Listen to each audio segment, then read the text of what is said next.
Selamat siang Bapak Ibu sekalian. Assalamualaikum warahmatullahi wabarakatuh. Kita bertemu lagi di pertemuan yang ketiga. Kali ini pertemuan yang terakhir karena besok rencananya Bapak Ibu akan berada di Yogyakarta untuk bertemu dengan klasternya masing-masing ya. Begitu ya Mas Nova ya. Jadi kalau minggu lalu kita sudah mempelajari bagaimana. Jadi apa yang saya sajikan ini adalah merupakan mungkin kita review sedikit ya Mas Nova ya, mereview sedikit terkait minggu kemarin kita sudah sampai di mana. Jadi nanti bagi Bapak Ibu yang tidak mengikuti tetap bisa melihat video yang mungkin sudah dipublikasikan melalui website di Pradoktor S3.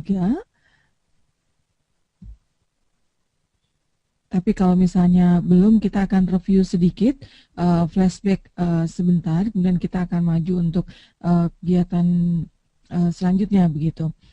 Kalau misalnya di sini untuk yang komponen Project Libre atau Microsoft Project ini lebih banyak membantu Bapak Ibu dalam masalah penjadwalan.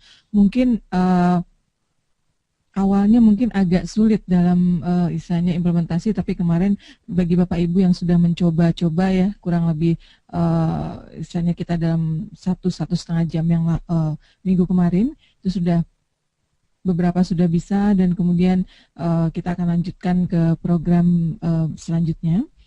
Untuk yang minggu lalu kita sudah belajar bagaimana terkait dengan membuat rangkaian kegiatan. Mungkin Mas Nova bisa ya slide selanjutnya. Nah, kalau yang kemarin adalah kita sudah mempelajari poin 1 sampai 5. Minggu ini kita akan pelajari untuk yang poin 6 sampai dengan 10.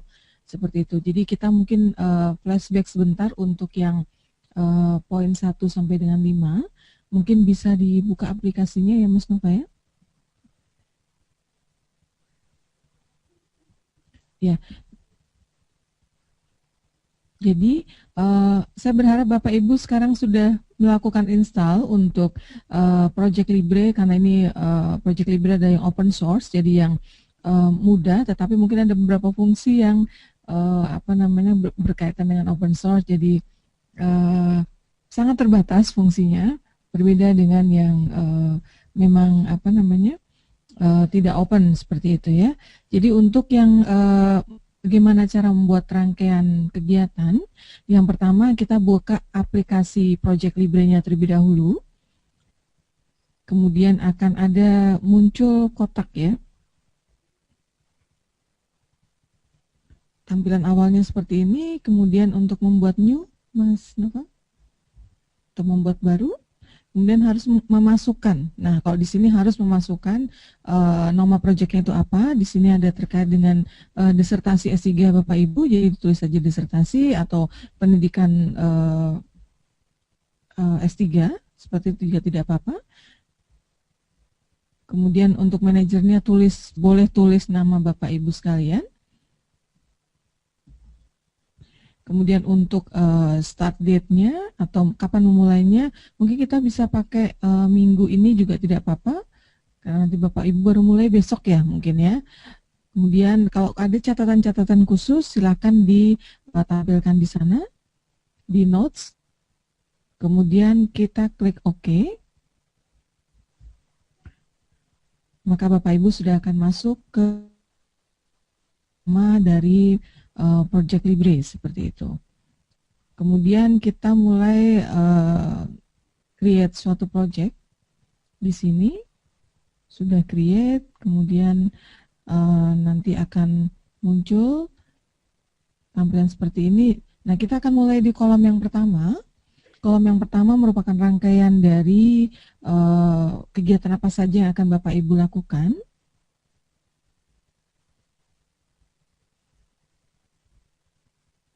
Kemudian mungkin bisa kita tuliskan, tulis kegiatan-kegiatan besarnya dulu saja. Seperti saya beri contoh adalah proses pendidikan S3, di bawahnya ada perkuliahan, misalnya. Kemudian ada penyusunan proposal, ada seminar uji kompre, ada proses perbaikan proposal, Kemudian ada ujian komprehensif,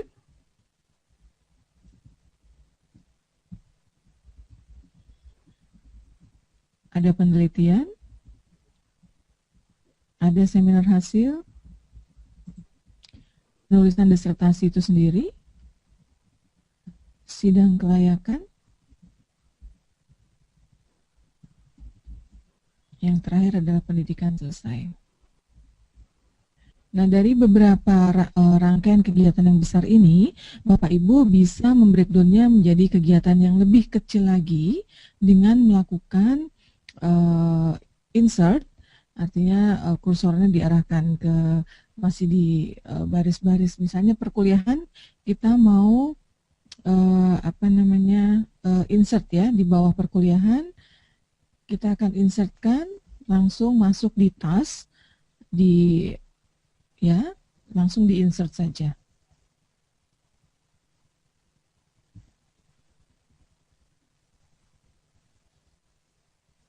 Di undo aja, di undo.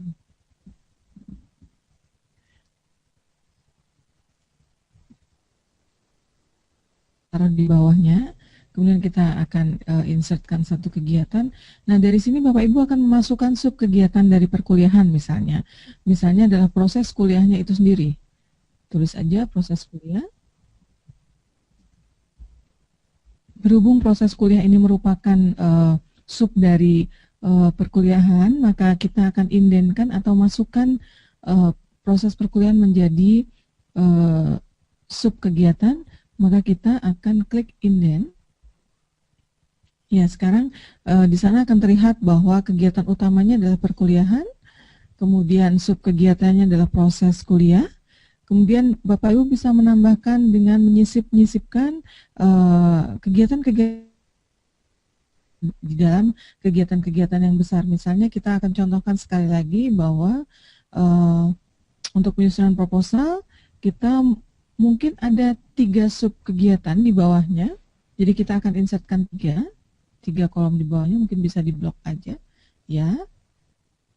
Itu cukup mudah. Ini penggunaannya seperti Excel, jadi Bapak Ibu tinggal insertkan saja. Nanti kita tulis untuk di bawah proses penyusunan proposal, yaitu ada proses penulisannya, ada mungkin mencari literatur ya.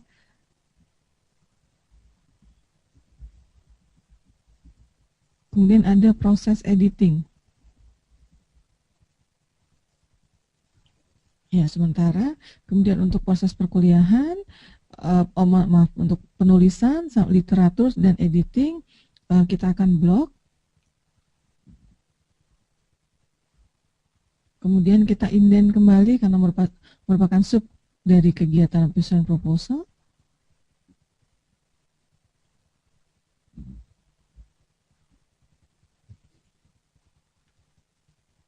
Ya, baik.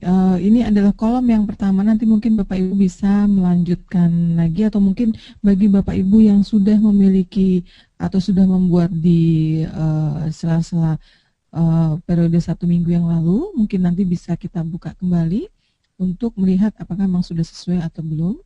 Jadi kita berikan contoh yang sudah hampir jadi seperti itu ya. Kemudian untuk durasinya sendiri, kalau tadi sudah Bapak Ibu sudah mempelajari terkait dengan tas atau rangkaian kegiatan, topik yang kedua adalah untuk yang terkait durasi berapa lama kegiatan itu akan dilaksanakan. Misalnya dari proses perkuliahan, misalnya kuliah membutuhkan misalnya 5 hari gitu ya. Ketik aja di proses kuliah,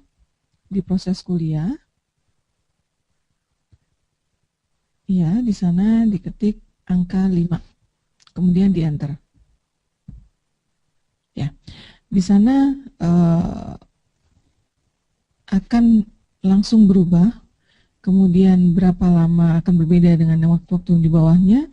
Silakan nanti Bapak Ibu untuk memberikan alokasi waktu berapa lama yang diperlukan, misalnya dalam menulis proposal, atau dalam mencari literatur, dalam proses editing, itu nanti dimasukkan saja alokasi waktunya. Kemudian kita akan pindah ke kolom sebelahnya, di kolom start, kita akan memulai. Di sana ada tanda panah kecil ya, itu diklik. kita berhubung kita akan mulai hari ini atau besok, nanti Bapak Ibu bisa memilih tanggalnya, karena kita tanggal 21, kita klik tanggal 21 secara otomatis, maka untuk kolom berikutnya yang di kolom finish itu akan langsung berubah menjadi dari tanggal 21 menjadi tanggal 27 ya. 21 di sini adalah hari Selasa. Otomatis ketika dalam sistem ini di Project Libre itu hanya mengakomodasi ketika hari Sabtu adalah hari libur dengan asumsi bahwa satu hari dilaksanakan 8 jam kerja, dalam satu minggu 40 jam kerja, sehingga hari Minggu adalah hari Sabtu dan Minggu itu merupakan hari libur dan dia akan lompat ke hari berikutnya. Seperti itu. Kalau nanti ternyata pada saat kegiatan atau pada saat Bapak Ibu menentukan berapa lama kegiatan itu dilakukan, misalnya 6 hari, maka secara otomatis ketika itu ada hari Sabtu dan Minggu tidak dihitung, jadi dia akan lompat ke minggu berikutnya. Seperti itu. Kemudian untuk kita agak geser sedikit tampilannya. Yang ini Mas Nova? Ya, agak digeser. Nah, di sana akan muncul kolom berikutnya, yaitu predecessor adalah merupakan keterkaitan pekerjaan satu dengan pekerjaan yang lainnya. Artinya, ketika misalnya proses kuliah Bapak Ibu itu selesai dilaksanakan, maka penulisan atau penyusunan proposal baru bisa dilakukan, seperti itu. Atau untuk mempermudah mungkin Bapak Ibu seperti ini. Jadi penulisan proposal itu baru bisa dilakukan ketika proses kuliah selesai. Jadi nanti di sana Bapak Ibu bisa kursornya di kolom kursornya diarahkan ke baris nomor pas penulisan proposal. Kemudian karena ini terkait dengan saja angka 2. Itu artinya bahwa penulisan proposal bisa dilakukan ketika proses perkuliahan sudah selesai. Kemudian untuk outline berikutnya, untuk mencari literatur mungkin bersamaan dengan penulisan proposal, sehingga itu bisa diketikkan angka 2 atau bersamaan dengan angka 4. Ini aja. Ya, ini merupakan rangkaian. Kemudian proses editing bisa dilakukan ketika misalnya penulisan proposal sudah selesai. Jadi itu nanti di angka 4 misalnya. Ya. Jadi mencari literatur dan proses editing mungkin akan berjalan bersamaan ketika penulisan proposal itu sedang berlangsung. Seperti itu. Ini kemarin yang nomor 1 terkait rangkaian kegiatan, nomor 2 terkait dengan durasi atau berapa lama kegiatan akan dilakukan, kemudian nomor 3 terkait dengan start, kapan kegiatan itu akan dimulai, kemudian yang nomor 4 terkait dengan kapan pekerjaan harus berakhir atau suatu kegiatan harus berakhir, kemudian yang kelima adalah predecessor terkait dengan pekerjaan satu dengan pekerjaan yang lainnya. Sampai di sini mungkin ada pertanyaan dulu sebelum kita lanjutkan ke topik berikutnya.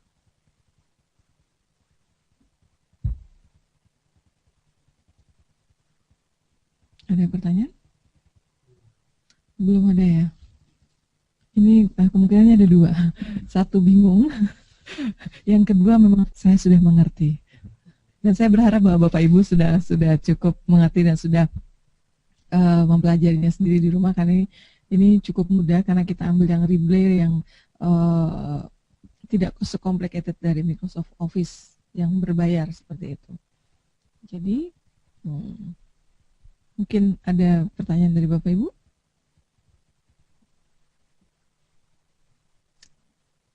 Belum ada ya?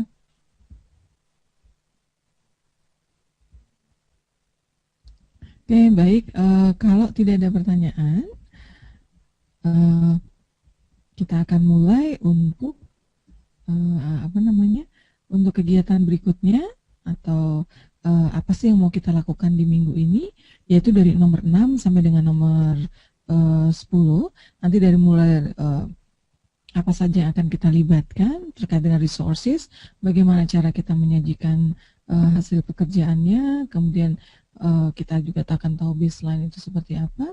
Jadi mungkin bisa di-download file sendiri. Mungkin Bapak Ibu sebelum kita lanjutkan, mungkin bisa membuka aplikasi Project Libre-nya kembali. Karena kita akan mulai dari proses nomor 6 terlebih dahulu, ya terkait sumber daya apa saja yang akan kita libatkan di dalam kegiatan Bapak Ibu sekalian. Mungkin akan lebih banyak resource SDM ya, kalau saya melihat di sini. Tapi kalaupun nanti Bapak Ibu melibatkan material yang lainnya, Bapak Ibu bisa ketik kembali di sana. Baik, selanjutnya.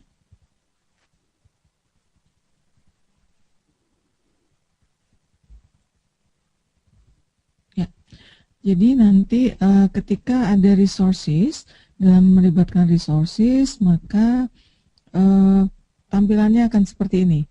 Jadi Bapak Ibu bisa ada kolom resources name di sana. Kemudian akan slide berikutnya akan muncul. Setelah kita klik resources, maka akan muncul tampilan seperti ini.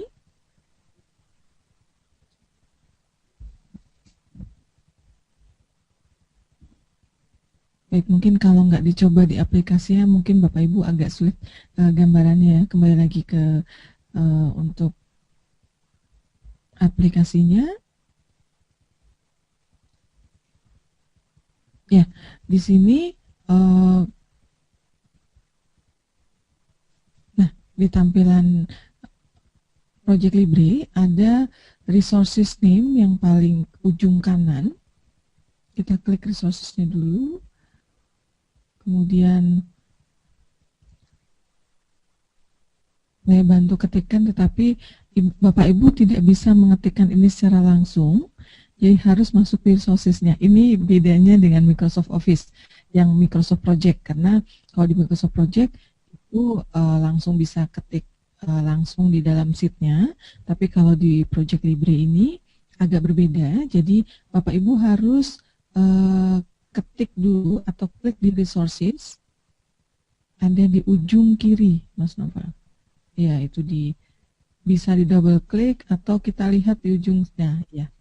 Di sana, di sini akan tampilannya seperti ini Bapak Ibu. Jadi di ujung kiri, di ujung sebelah kiri ketika Bapak Ibu klik resources, itu akan ada tampilan seperti ini. Jadi nanti Bapak Ibu bisa mengetikkan dulu, mungkin bisa diulang, tulis saja nama Nova gitu di bawahnya. Nova, kemudian dia akan secara otomatis akan membuat inisial name N, misalnya seperti itu. Kenapa berbeda antara warna hijau dan warna atau yang belum diberi warna? Itu ada maksudnya bahwa yang sudah diberi warna hijau itu adalah orang-orang yang sudah di-assign di dalam suatu pekerjaan. Begitu. Jadi misalnya di sini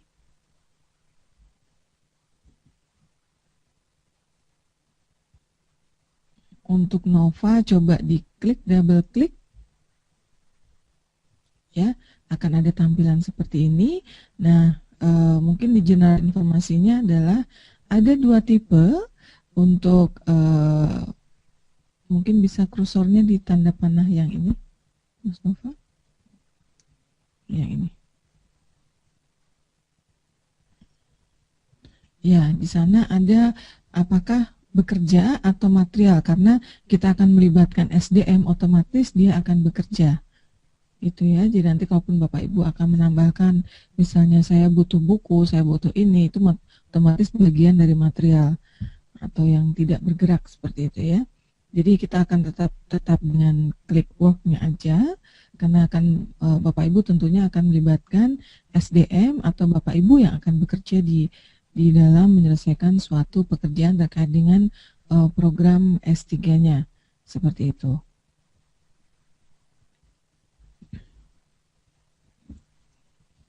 Kemudian kalau misalnya Bapak Ibu nanti sudah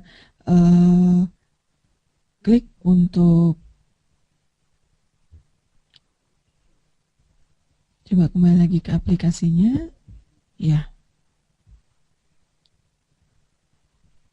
Jadi ada di resource name tadi, di kolom resource name, kembali ke Gantt chart-nya Mas Nova. Di resource name. Ya. Di view, ujung sebelah kiri. Ya, di sana di tabel resources name, itu nanti misalnya kita ambil yang masih kosong ya Mas Nova ya. Misalnya kita dalam proposal development atau penyusunan proposal, itu ambil yang ya di resource name-nya, di close dulu aja. Ya, di kolom sebelah kanan, ada resource name-nya itu, kita klik, double klik.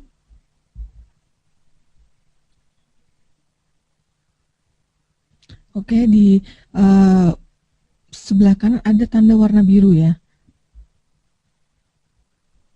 Diklik 2 kali. Ya, itu ada assign resources. Jadi nanti diklik saja. Itu ada tombol assign resources.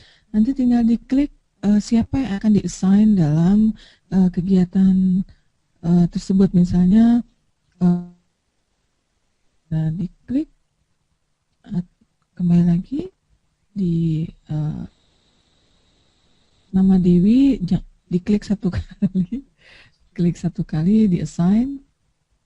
Misalnya, ya, sama aja, diklik 2 kali juga boleh langsung, atau atas nama Sylvie di-assign di sana.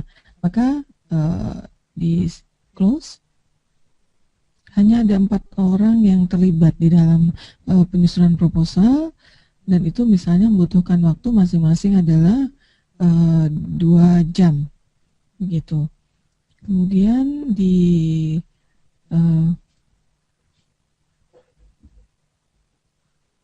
setelah nanti Bapak Ibu untuk assign resource yang akan dilibatkan, kemudian itu bisa di close, Mas Nova. Ya, maka akan secara otomatis di sana sudah akan terassign atas nama Nova, Dewi, Dodo, dan Sylvie itu akan bersama-sama mengerjakan penyusunan proposal, seperti itu. Itu adalah tim yang akan mengerjakan, atau nanti Bapak Ibu bisa memasukkan nama Bapak Ibu sendiri untuk assign di sana, itu akan mempermudah. Kemudian sampai di sini mungkin ada pertanyaan. Jadi kalau misalnya nanti Bapak Ibu sudah membuat kegiatan-kegiatan besarnya, itu akan ada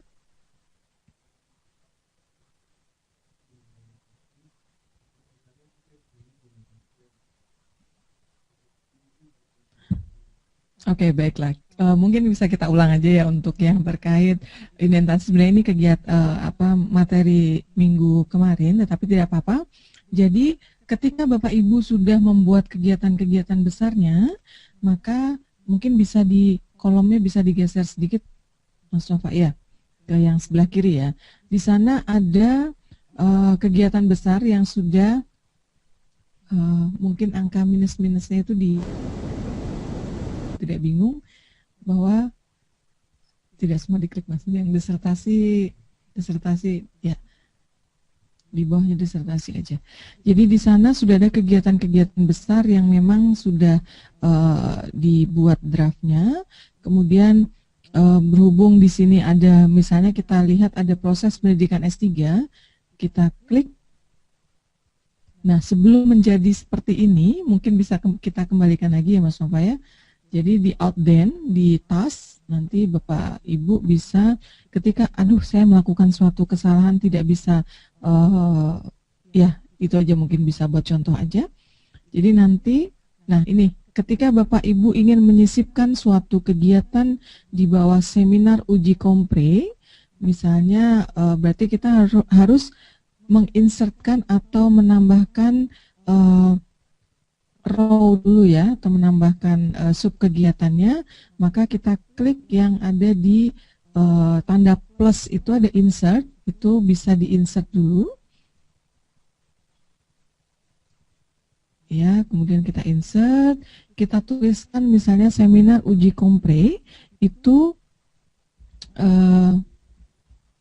ya misalnya persiapan presentasi. Perlu persiapan mental nggak ya? Sepertinya perlu juga. Jadi tapi tidak perlu kita tuliskan di sini. Artinya mungkin kita untuk persiapan presentasi misalnya merupakan sub dari atau bagian dari seminar uji kompre. Nah, Bapak Ibu di sini bisa menambahkan dengan menyisipkan menjadi bagian dari kegiatan persiapan presentasi ini menjadi bagian dari seminar uji kompre. Jadi di sana panahnya diarahkan ke persiapan presentasi, kemudian kita cari kata inden. Nah, kata inden ini akan muncul di rangkaian task. Jadi merupakan subbagian dari task, sehingga kita klik inden. Nah, di sini sudah akan kelihatan bahwa seminar uji kompre mempunyai sub kegiatan yaitu persiapan presentasi. Jelas gitu bahwa menyisipkan ini sangat mudah seperti Bapak Ibu bekerja di Excel, artinya ada insert untuk garis ya, seperti itu, atau menginsertkan kolom juga bisa, atau menginsertkan ini sangat mudah aplikasinya, sehingga Bapak Ibu bisa bahkan misalnya kalau kesulitan ketik dulu aja di Excel nggak apa-apa, nanti bisa di copy dipindahkan ke dari dari kegiatan otonom di sini, seperti itu. Jadi kenapa itu nanti ada muncul minus perkuliahan, minus penyusunan proposal, atau minus uji kompre, karena di dalam kegiatan-kegiatan besar itu yang sudah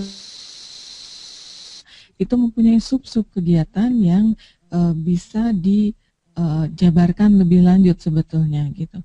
Kalau misalnya di bawah presentasi proposal kita masih punya sub kegiatan, oke, berarti di bawahnya persiapan presentasi, di bawahnya kita bisa insertkan lagi.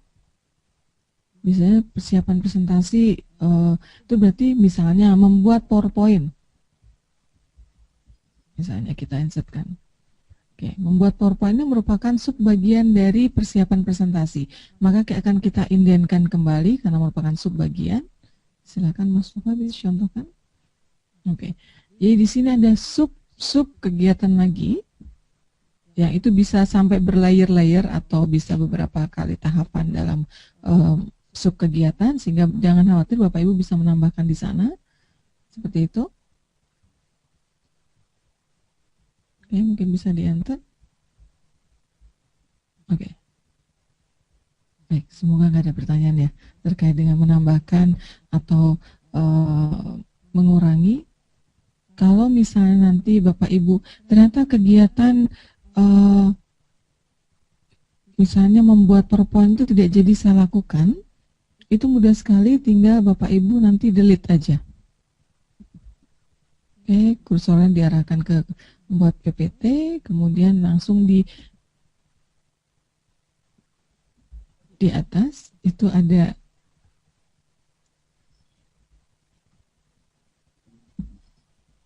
di subbagian atas, enggak ya, sebelum PowerPoint, nanti delete-nya dari ya, delete-nya dari atas, Mas Bapak. Jadi nanti bisa mempermudah, tinggal insert, menambahkan atau menghilangkan ketika Bapak Ibu tidak menginginkan kegiatan itu dilaksanakan, atau mau ganti kegiatan juga boleh, mudah, tinggal ketik saja di sana. Kemudian apakah merupakan bagian dari suatu kegiatan, kalaupun tidak jadi menjadi suatu sub kegiatan itu kita bisa outden-kan, Mas Nova. Di bawah inden itu ada outden, sehingga nanti Bapak Ibu bisa ya mengeluarkan kembali kegiatan atau sub kegiatan menjadi kegiatan yang lebih besar. Itu jadi mungkin harapannya nggak ribet gitu ya, tidak seribet yang dibayangkan. Jadi itu adalah proses nomor 1 sampai dengan nomor 5 yang sudah kemarin kita pelajari bersama minggu lalu. Kemudian sampai di sini kira-kira ada pertanyaan lebih lanjut dari Bapak Ibu?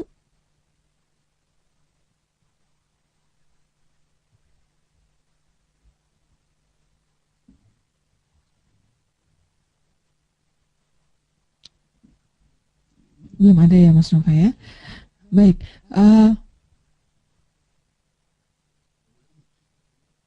baiklah kita lanjutkan karena nanti ini kaitannya dengan bagaimana cara menyajikan. Jadi oke, kita lanjut aja dulu, nanti sambil berproses kalau Bapak Ibu masih ada yang hal-hal yang ingin ditanyakan, maka silakan saja bisa langsung di chat ya Mas Nova ya. Baik, kembali ke slide. Bagaimana cara kita menyajikan di hasil kerja kita. Slide nomor 11. Oke.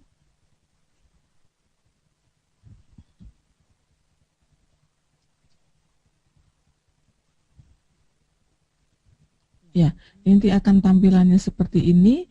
Ini yang disebut nanti Bapak Ibu bisa klik di tombol yang paling atas, itu ada tombol view.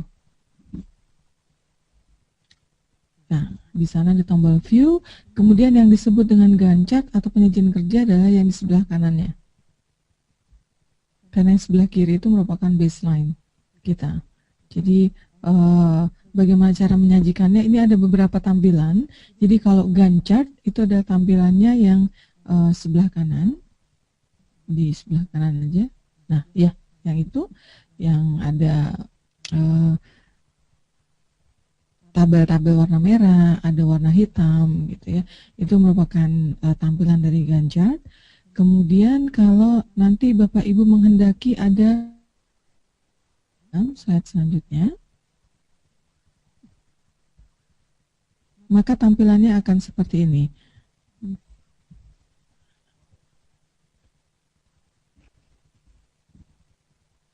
Jadi nanti kalau misalnya Bapak Ibu klik untuk di network, bagaimana cara menyajikannya, ini yang akan terlihat. Artinya, saya pinjam sebentar ya. Oke. Baik, mungkin Bapak Ibu nanti bisa terlihat di sini, di ujung sebelah kiri, atau ketika kita klik view di sini, maka di sini akan ada selain Gantt chart, itu akan ada network diagram. Nah, network diagram adalah tampilannya seperti ini, bahwa misalnya kegiatan utama besarnya adalah Bapak Ibu akan melakukan disertasi S3 atau pendidikan S3. Di sini ada rangkaian kegiatan utama atau sub dari kegiatan utama yang akan Bapak Ibu lakukan. Ini kelihatan di sebelah kiri ini. Kemudian nanti rangkaian kegiatannya akan, ini karena merupakan rangkaian kegiatan yang cukup panjang, jadi agak terpotong di sini ya. Tapi nanti Bapak Ibu bisa setelah nanti baseline-nya jadi semua, network diagram ini lebih lengkap seperti itu. Jadi nanti untuk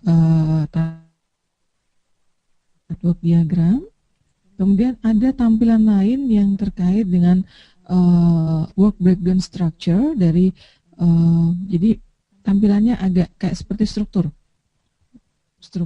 organisasi mungkin ya. Jadi kalau struktur organisasi, jadi ini ada kalau tadi kita bicara ada Gantt chart, ada network, kemudian ada juga yang disebut dengan work breakdown structure di sini. Nah, ini jadi tampilannya seperti struktur. Jadi ketika ada pendidikan S3 akan dimulai, kemudian ada rangkaian kegiatan-kegiatan besar yang Bapak Ibu bisa cantumkan terlebih dahulu. Kemudian kemudian Bapak Ibu melakukan indentasi tadi ya, atau sub-sub kegiatan di dalam kegiatan besarnya, maka akan tampilannya seperti ini. Jadi cukup mudah untuk melihat kapan atau posisi saya sekarang ada di mana. Itu nanti kalau misalnya Bapak Ibu sudah betul-betul mengaplikasikan, maka biasanya akan ada blok berwarna berbeda di sini. Oh, sekarang posisi saya baru sampai perkuliahan, misalnya besok akan dimulai bertemu dengan kelompok-kelompok atau klaster-klasternya dan penanggung jawabnya juga. Nah, itu berarti besok sudah dimulai betulan ya Mas Nova ya, seperti itu. Kemudian kalau nanti Bapak Ibu sudah bisa menyajikan ini baik dalam Gantt chart, network diagram maupun work breakdown structure, maka selanjutnya adalah, nah ini semua kita bilang adalah baseline. Jadi nanti yang tadi Bapak Ibu sudah buat rangkaian besarnya, kemudian berapa lama, kapan dimulai, kapan berakhir, terus kemudian keterkaitan kegiatan satu dengan yang lainnya, itu merupakan baseline. Dan bagaimana cara kita menyajikan pun itu pun juga baseline. Seperti itu. Kemudian nah ini yang paling penting Mas Nova ya. Jadi Bapak Ibu, milestone di sini adalah penanda bahwa pekerjaan sudah selesai dilakukan. Artinya Bapak Ibu nanti bisa mencantumkan paling akhir di bawah ini ada angka 0. Jadi milestone itu Bapak Ibu mudah sekali bisa ketikkan angka 0 dan dikasih tanda kapan kegiatannya akan diselesaikan. Di sini di tampilan Gantt chart-nya bahwa seperti ada titik gitu ya. Sebenarnya bukan titik, ini segi 4 berjenjang, segi jenjang gitu ya. Jadi seperti ketupat itu bentuknya kalau nanti diperbesar. Jadi nanti Bapak Ibu bisa menentukan kapan Bapak Ibu harus selesai kegiatan atau proses program S3-nya ini. Misalnya dalam waktu 3 tahun saya harus selesai tanggal sekian. Jadi otomatis kita tentukan dulu, kemudian kita bisa tarik mundur. Itu berapa lama kegiatan itu akan dilaksanakan. Seperti itu. Jadi ini yang bisa saya sampaikan dari kegiatan rangkaian kegiatan yang bisa Bapak Ibu lakukan berkaitan dengan penjadwalan. Jadi kalau misalnya mau ada, kita akan lebih banyak diskusinya, saya persilakan boleh dimulai lagi dari awal juga tidak apa-apa. Nanti kita akan coba fasilitasi. Kalau sebetulnya di Project Libre ini bisa mencantumkan terkait dengan biaya, tetapi di sini sayangnya lagi itu tadi Project Libre kan terkait dengan open source, jadi masih dengan US dollar tampilannya. Jadi nanti Bapak Ibu agak kesulitan, lebih baik menggunakan Microsoft Excel saja yang lebih mudah.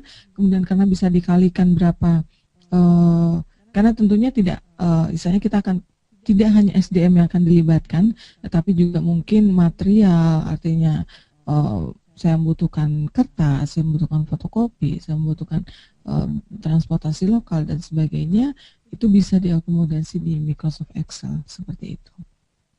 Jadi mungkin kita akan sisa waktu ini akan lebih banyak untuk diskusi dengan Bapak Ibu sekalian. Kami persilakan kalau ada pertanyaan.